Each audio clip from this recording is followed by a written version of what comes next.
आरती एक बहुत ही सीधी और सुलझी हुई लड़की थी जिसने अपनी शादी के बाद अपने ससुराल को बहुत अच्छे से संभाल लिया था।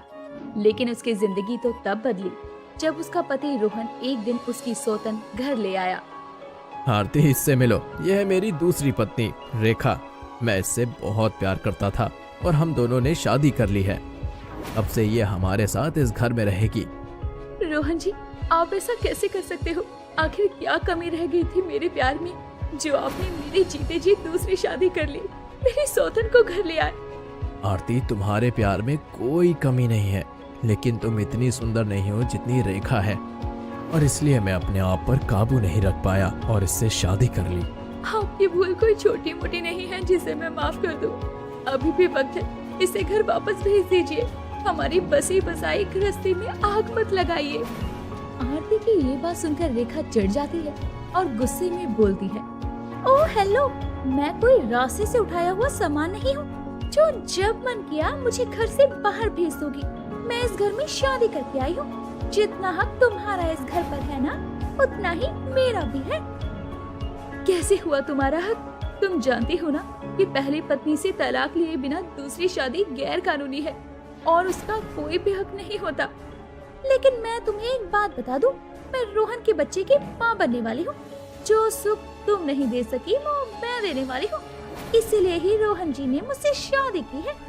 अपनी सौतन रेखा की ये बात सुनकर अब आरती का दिल पूरी तरह से टूट जाता है। उसे कुछ भी समझ नहीं आता कि अब वो क्या करे। इसके बाद आरती ये सोच लेती है कि अब वो इस घर में नहीं रुकेगी। वो अपने पति रोहन को छोड़कर चली जाएगी। अपने स्वाभिमान के लिए मैंने अपने पति का घर तो छोड़ दिया, लेकिन मुझे कुछ भी समझ नहीं आ रहा कि अब मैं कहाँ जाऊंगी, कैसे रहूंगी। आरती अपने मायके भी नहीं जाना चाहती थी क्योंकि वो अपने मायके वालों को दुखी नहीं देख सकती थी। उसके पास कुछ था तो सिर्फ गले का एक मंगलसूत्र, जिसे हाथ लगाते हुए वो कहती है, जब पति ही नहीं रहा तो मंगलसूत्र का करूंगी क्या? इससे अच्छा है कि इसे अपनी जरूरत के लिए अब मैं बेच दूं और अपने कुछ दिन का गुजारा चला लूं। आरती ये बोलकर एक सुनार की दुकान पर जाती है और उसके बाद उस मंगलसूत्र को बेचकर कुछ पैसे ले आती है। अब उसे अपनी जिंदगी की लड़ाई को अकेले लड़ना था। आरती आश्रम में रहना शुरू कर देती है। उसके लिए सबसे बड़ी परेशानी तो ये थी कि अब वो काम क्या करे। वो आश्रम के लोगों की मदद के लिए कभी कभी खाना बना दिया करती। एक दिन रसोई में आरती खुद से कहती है, आश्रम की महिलाओं के लिए क्या बनाऊं? तेल तो खत्म हो गया है और सब लोगों को भूख लगी होगी। तेल आने में समय लगेगा। एक काम करती हूँ, उबले हुए छोले पड़े हैं, चाट बना लेती हूँ। सभी औरतों का थोड़ी देर के लिए तो गुजारा हो जाएगा और तब तक तेल का भी इंतजाम हो जाएगा। आरती को आज आश्रम में चने बनाने थे, जिसके लिए पहले से उसके पास उबले हुए चने रखे थे।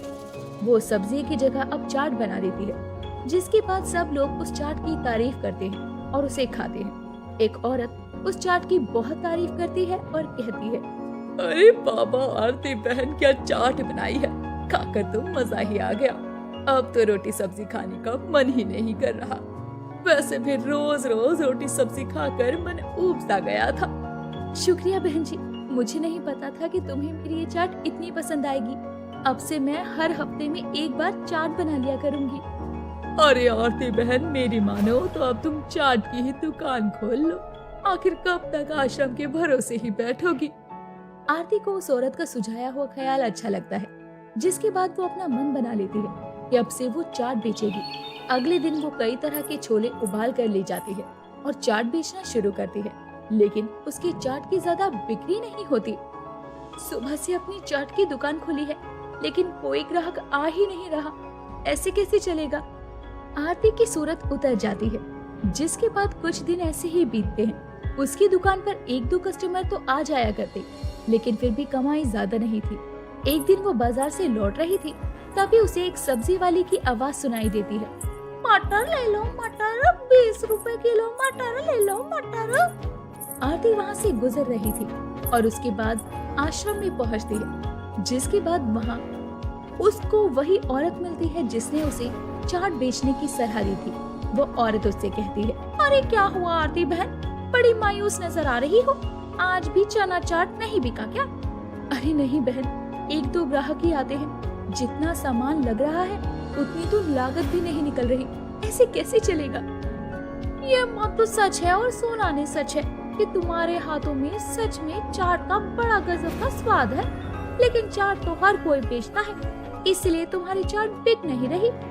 मैं तो किसी ऐसी चीज की चाट बेचने की कहूँगी जो बहुत कम लोगों ने देखी हो और सस्ती भी हो। औरत ये बोलकर चली जाती है, जिसके बाद आरती आश्रम के काम करवाती है और उसके बाद अपने कमरे में सोने के लिए चली जाती है। तभी उसे उस औरत की बात याद आती है और उसके मन में एक ख्याल आता है। अगले दिन वो बाजार जाकर थोक में बहुत सारी मटर ले आती है और उसके बाद आश्रम की औरतें भी मटर छीलने में उसकी मदद करती है और वो मटर चाट बनाकर बेचना शुरू करती है। और एक औरत उसकी दुकान पर आकर कहती है, अरे बहन जी, मुझे भी अपनी एक मटर चाट खिलाना। चना चाट और नमकीन चाट तो बहुत खाई है, पहली बार मटर चाट का नाम सुना है। देखिए ना, मुझे पूरी उम्मीद है आपको जरूर पसंद आएगी। इसके बाद में आरती उसे मटर चाट देती है। जैसे ही वो औरत चाट खाती है, उसे सच में अच्छी लगती है। ऐसे ही आरती की मटर चाट की बिक्री अब बढ़ती जाती है और वो अपनी कमाई देखकर बहुत खुश होती है। उसकी अच्छी कमाई होने पर एक दिन वो खुद से कहती है, मैं आश्रम की औरतों की वजह से आज यहाँ तक पहुँच पाई हूँ और खुद कुछ कमा कर खा रही हूँ। मेरे बाजार में इतनी बड़ी चाट की दुकान है, आज मुझे उन सभी औरतों के लिए कोई तोहफा ले जाना चाहिए, तभी औरतें बहुत खुश हो जाएंगी। आरती एक साड़ी की दुकान पर जाती है और सभी औरतों के लिए साड़ी खरीद लेती है, जहाँ पर वो देखती है कि उसकी सौतन रेखा भी अपने पति के साथ आई हुई थी।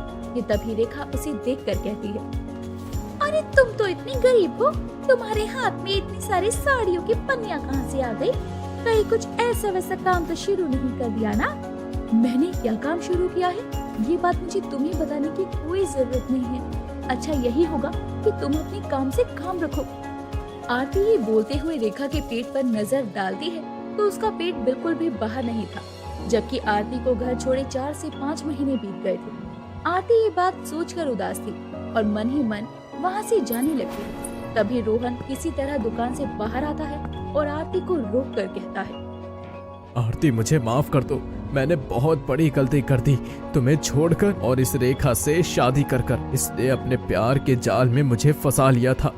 अब ये मेरे साथ नौकर जैसे सलूक करती है, मुझे मेरे ही घर में काम करवाती है, माँ को भी परेशान करती है। कोई बात नहीं रोहन जी, मैंने आपको माफ किया।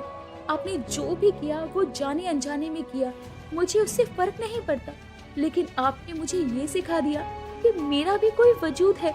आरती, मैं चाहता हूँ कि तुम मेरी जिंदगी में वापस आ जाओ। रेखा ने मुझे झूठ बोला कि वो माँ बनने वाली है और मैंने भी संतान की लालच में उससे शादी कर ली, जबकि डॉक्टर को दिखाया तो मुझे पता चला कि कमी मुझ में है और फिर भी हमेशा तुम्हें दोष देता रहा। नहीं, अब मैं अपनी जिंदगी में आगे बढ़ गई हूँ और मैं वो रेखा नहीं हूँ जो किसी और का घर तोड़कर अपना घर बसा लूं। मैं आरती हूँ, आरती। आपको आपकी नई जिंदगी मुबारक हो। और आपकी जानकारी के लिए बता दूं, बाजार के अंदर जो मशहूर मटर चाट वाली है वो कोई और नहीं, मैं ही हूँ, यानी कि आपकी पूर्व पत्नी आरती। मुझे खुशी है आरती कि तुम अपनी जिंदगी खुलकर जी रही हो। शायद मुझे मेरे पाप की सजा मिल रही है कि कभी मैं बाप नहीं बन सकता और मेरी जीवन संगनी तुम जैसी अच्छी औरत नहीं, ये रेखा बनी है। रोहन को अपनी गलती का एहसास हो चुका था, लेकिन अब कुछ भी ठीक नहीं हो सकता था। जिसके बाद आरती भी वहाँ से चली जाती है और आश्रम की सभी औरतों को साड़ियाँ देती है।